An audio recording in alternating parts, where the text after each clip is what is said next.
Un homme aux cheveux noirs se réveille dans une fosse terrifiante. Il ne se souvient pas de qui il est, ni comment il s'est retrouvé là. Mais le plus effrayant, c'est qu'il est entouré d'un tas de personnes qui ne montrent aucun signe de vie. L'homme crie et appelle à l'aide.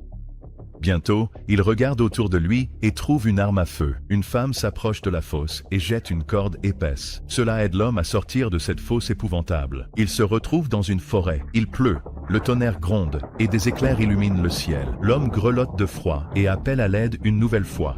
Il découvre une maison au milieu de la forêt et regarde à l'intérieur. Là, le protagoniste rencontre 3 hommes et 2 femmes. L'une d'elles est la femme asiatique qui l'a aidé à sortir de la fosse. Au début, les inconnus se disputent et se menacent, car ils ne font confiance à personne dans cet endroit. L'un des hommes se sent soudain mal. Il s'effondre au sol, hurlant de douleur. La femme aux cheveux clairs essaie de l'aider. Quelques instants plus tard, l'homme reprend ses esprits. Le protagoniste apprend qu'aucune de ces personnes ne se souvient non plus de qui elle est, ni comment elle est arrivée ici. Bientôt, il trouve 4 cartes d'identité. La femme blonde s'appelle Sharon, et les hommes sont Michael, Lucas et Nathan. Le nom du personnage principal reste inconnu, alors il décide de l'appeler John.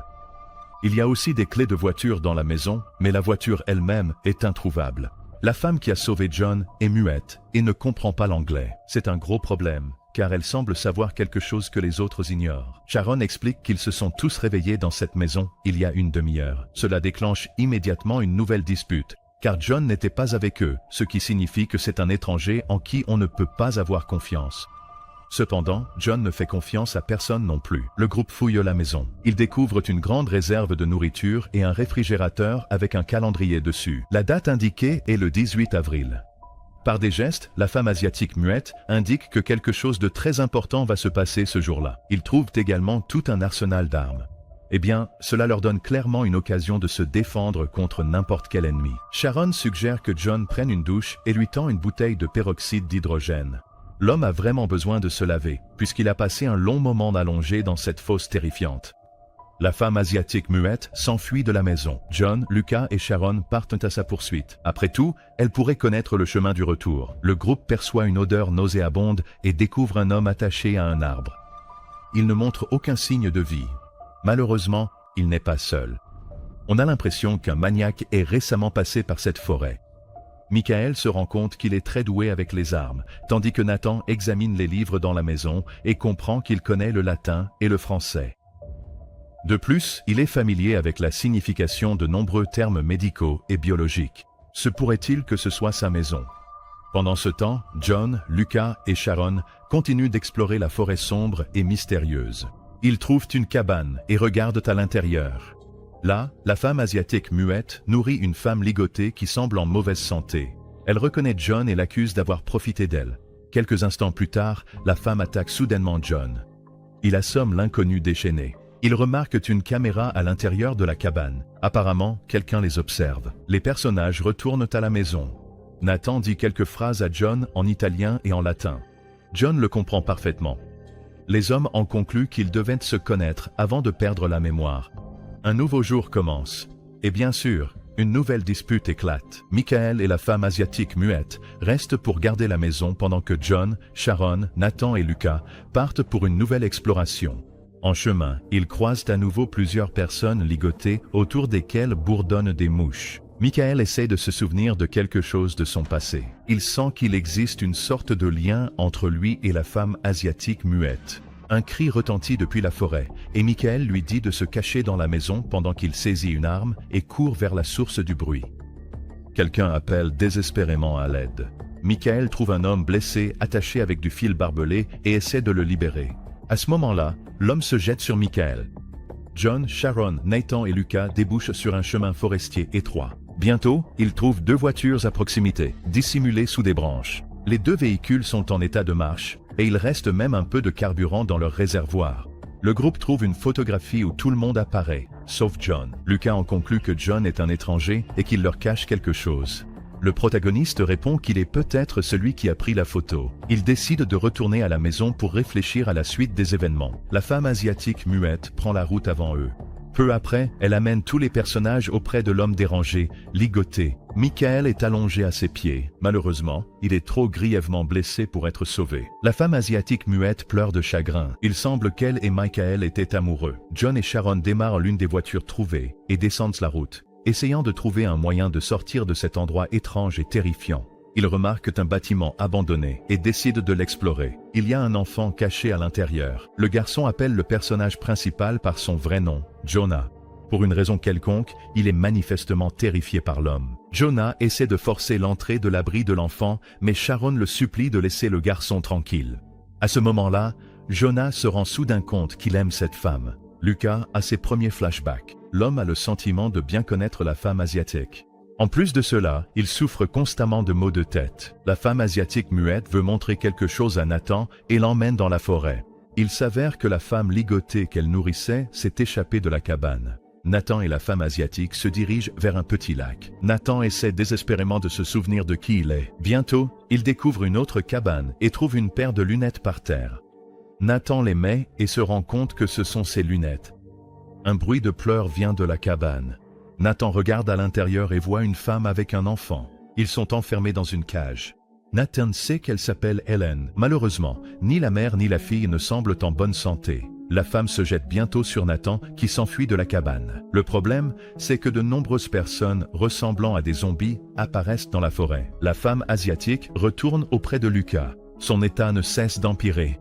Effrayée, la femme se cache de lui dans le grenier, car il se comporte de façon beaucoup trop imprévisible. Lucas découvre une grande cave dans la cour et y descend. À l'intérieur, il trouve de nombreux instruments chirurgicaux et se rend compte qu'il ne s'agit pas d'une cave, mais d'un laboratoire. Il y a aussi des enregistrements montrant Jonah en train de mener des expériences médicales sur Lucas et d'autres personnes. Jonah explique qu'il a découvert un vaccin qui empêche la propagation d'une infection dangereuse, mais qui provoque des effets secondaires chez les patients, comme une amnésie temporaire. Jonah et Sharon repartent. Soudain, un grand arbre s'abat et barre la route. Les personnages voient des hommes abattre d'autres arbres. En remarquant Jonah et Sharon, les hommes les attaquent immédiatement. Ils n'ont d'autre choix que de courir aussi vite que possible vers la voiture pour échapper aux bûcherons déchaînés. Étrangement, les hommes armés de haches s'arrêtent à un certain point, comme s'ils ne pouvaient pas aller plus loin. La raison en est que 2 zombies pendent à un arbre, et les bûcherons détestent manifestement leur odeur. Jonah et Sharon parviennent à revenir sains et saufs et croisent Lucas. Il saisit un fusil à pompe et dit à Sharon que Jonah avait mené d'horribles expériences sur des gens. La femme regarde les images de la caméra et se rend compte que c'est vrai. Lucas assomme Jonah, lui attache les mains et le traîne jusqu'à cette fosse horrible. Là, le protagoniste est tourmenté par d'effroyables flashbacks.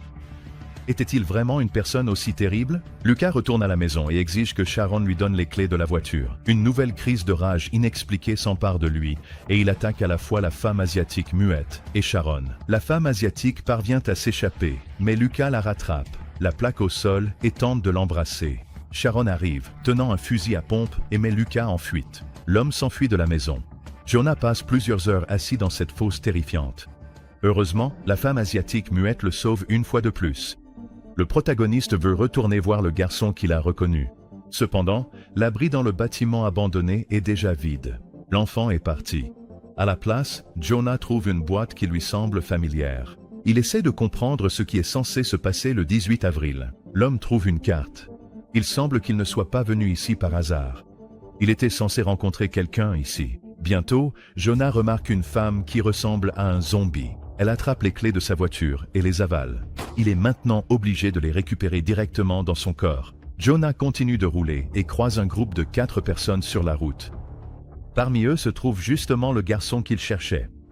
Les inconnus l'accusent et exigent que Jonah les laisse tranquilles puis s'enfuit.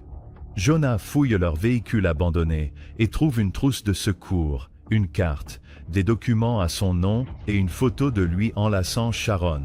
Soudain, il manque d'être percuté par une autre voiture. C'est Lucas. Il a l'air gravement malade.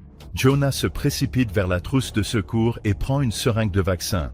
Il lui explique s'appeler Jonah Cook, un médecin qui tentait de guérir une maladie transformant les gens en quelque chose entre des zombies et des ghouls. Lucas fait tomber la seringue de la main de Jonah et l'attaque. Le protagoniste se défend et tente d'injecter le vaccin à Lucas, mais il n'y parvient pas, car l'homme est infecté depuis bien trop longtemps. Jonah se souvient soudainement que Sharon, Lucas et les autres survivants étaient son équipe médicale menant des expériences sur des infectés. La trousse de secours de la voiture abandonnée contient des vaccins que Jonah devait envoyer à une base militaire, mais qu'il n'a jamais réussi à livrer. Quelques jours plus tôt, Jonah fut attaqué par un infecté. Pour les empêcher de muter, il a injecté le vaccin à la fois à lui-même et à ses collègues. C'est la raison pour laquelle ils ont tous perdu la mémoire. Nathan revient à la maison tard dans la nuit. Lui et Sharon s'enlacent et avouent qu'ils se souviennent de tout. À ce moment-là, des zombies essaient de les attaquer. Apparemment, les monstres n'ont plus peur de rien. Nathan et Sharon utilisent leurs armes pour repousser les zombies. La femme écrit une lettre à Jonah pour lui raconter ce qui leur est arrivé. À ce moment-là, ils entendent le bruit des hélicoptères et des coups de feu. Il semble que l'armée soit enfin arrivée. C'est ce qui était censé se passer le 18 avril. Nathan sort et crie aux soldats qu'ils sont là, attendant d'être secourus. Malheureusement, l'armée a reçu l'ordre de ne laisser personne en vie. Alors, ils ouvrent le feu. À l'aube, Jonah retourne en courant à la maison. Il voit ce qui est arrivé à Nathan. Sharon et la femme asiatique muette assistent aussi impuissantes à la scène. Jonah retrouve Sharon et la serre dans ses bras. Pendant ce temps, la femme asiatique se cache de l'équipe de nettoyage. Jonah et Sharon essaient de s'échapper, mais un zombie se jette sur la femme et la blesse. Jonah traîne sa bien-aimée jusqu'à cette même fosse terrifiante, espérant s'y cacher à la fois des monstres et des soldats. Malheureusement, la blessure de Sharon est trop grave et Jonah ne parvient pas à la sauver. Tout ce qu'il peut faire, c'est injecter à la fois à Sharon et à lui-même le vaccin contre le virus. Dans les derniers instants de sa vie, la femme tend sa lettre à Jonah. Bientôt, ils ferment tous les deux les yeux. L'armée termine sa mission, nettoie la zone et retourne à la base. Quelque temps plus tard, Jonah ouvre les yeux. On découvre dans la lettre de Sharon qu'ils étaient mariés et travaillaient ensemble comme médecins. Quand l'épidémie a commencé, ils ont tous les deux co-développé le vaccin contre le virus. La femme asiatique muette apparaît près de la fosse et aide à nouveau Jonah à en sortir. Il s'avère qu'elle est la clé de la survie, car elle est la seule personne immunisée contre le nouveau virus. Malheureusement, Jonah a de nouveau perdu la mémoire et ne lit pas la lettre que Sharon lui a écrite. Il part avec la femme asiatique muette.